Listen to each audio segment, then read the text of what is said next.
Oh, hey there. Today Hello. we're gonna learn about math. What type of math, Jake? We're going to learn about vertex and standard form.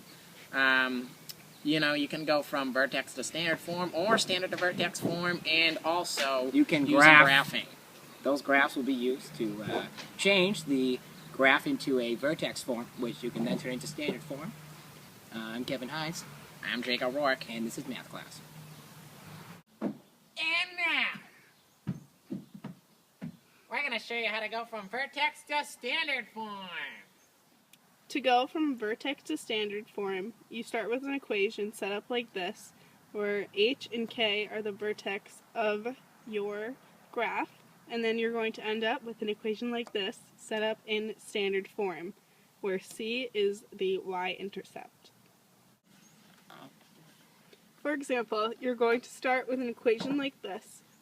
2 and negative 1 are your vertex, because h and k, and yep. So, the first step to finding the standard form is taking this down and foiling it out, because the squared right here means x minus 2 is squared, also known as FOIL. You're going to end up with an equation like this. Then you should parenthesize that equation and take your a from up here, bring it down all the way to here, and distribute the negative 2, or your a, through the equation. And you're going to end up with this. Again, we're going to use the word parenthesize. Your equation that you just distributed, and you're going to take your k all the way from down there, up there, yep, and bring it all the way down. Then you're going to subtract it from your temporary c, or temporary y-intercept, because after you're done with your negative 1, you're going to end up with a different number. And that's down here. And that's where you get your final answer. And now, we're going to teach you how to go from standard to vertex form. To go from standard to vertex form, you start with an equation like this, where your c is your y-intercept, and you'll end up with an equation like this, where your h and your k are your vertex, and yeah. For example, you're going to start with an equation like this, which is standard form. The 12 right here is your y-intercept, or your c. Then you're going to look for your vertex form, because that is the center of all vertex equations. The equation to find your vertex is right here. Your negative b, 8, over 2 times a, 1. Okay, so negative b is also negative 1 times b. So, since your b is already negative, you're going to multiply your negative by your negative 1, and that's going to give you 8. 2 times 1 is 2. 8 divided by 2 is 4. That is the x of your vertex. Bring this one down. Plug it in to your x's.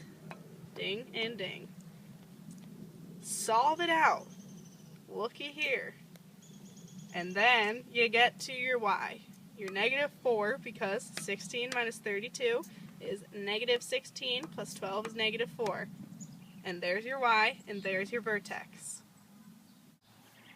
Now you're going to find your x-intercepts. To find your x-intercepts, you have to factor. So you're going to ask yourself the question, what multiplies to positive 12 and adds to negative 8? Do a little bit of thinking. X minus 2 and x minus 6 are your factors, because negative 2 times negative 6 does in fact equal 12. Negative 2 plus negative 6 does in fact equal negative 8.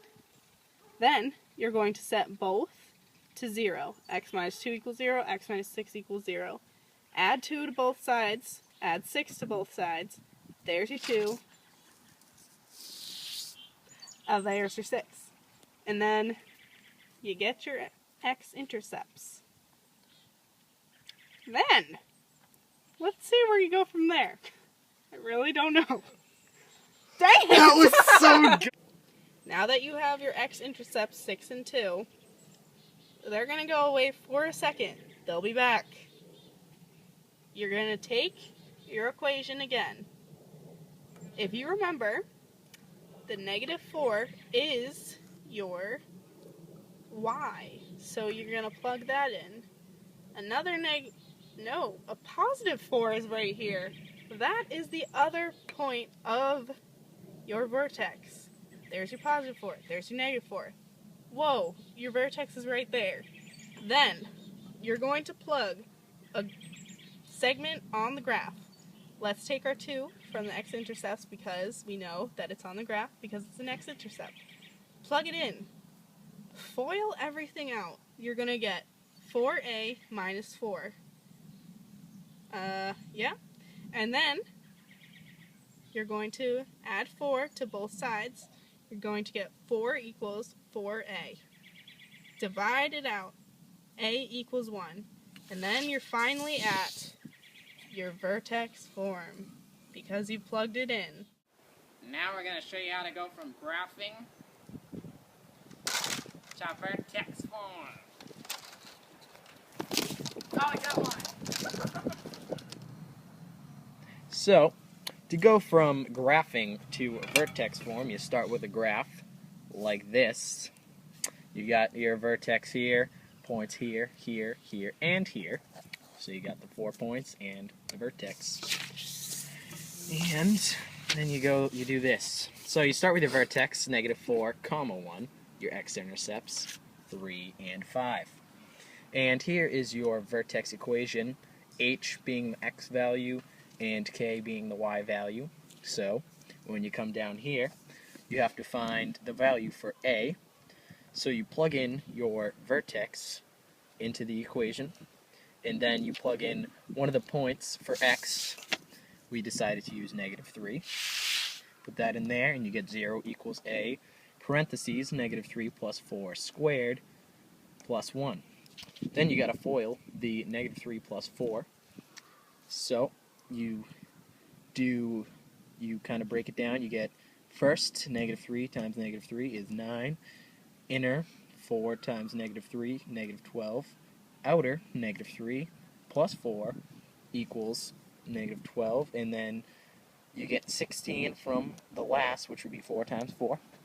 Then, when you kind of put that together a little bit, you get -3 plus 4 equals 1. And that's your answer from the FOIL. So then you plug that into the equation, and you get 0 equals a times 1 plus 1, which equals 0 equals a plus 1. Subtract 1 from both sides, you get -1 equals a. Then when you plug that into the equation, you get y equals negative, parentheses, x plus 4, and parentheses squared, plus 1. And that's how you go from the graph to vertex form. And now, we're going to show you how to go from graphing to standard form. You can also take a graph and convert it to standard form. As you saw that we took this graph and made it into vertex form, we can now convert this to standard form. You first factor x plus 4, and I got x squared plus 8x plus 16. Then you have to distribute the -1, and I did this here, and then I got -x squared minus 8x minus 16, and then you had to add the 1, which was up here. I got -x squared minus 8x minus 15, and that was my final answer. That's how you convert a graph to standard form. And there you have it. Nice little reinforcement of quadratic equations, Miss Roger. I hope that if you show this video to your mother, that you will be able to give her a problem of maybe going from vertex to standard form or something like that, for example, and she will be able to do it because of our video. What do you think, Kevin? I hope that, considering our video was top-notch, that all the future students who witnessed this video enjoyed it, and they will use it to their advantage. And our legacy will live on. And now, we're going to teach you how to go. And now, I'm going to show you how to go from graphing There you have it. I hope learned you all. math. Okay, thanks. Math has been learned that it would be quadratic equations. The graphing portion of the quadratic equation. You interrupt me. Restart this. We're gonna restart because he interrupted me and that was Inappropriate. My camera's not on, so that's kind of awkward. And now, we're going to show you how to graph to a vertex. Good. I'm pretty good.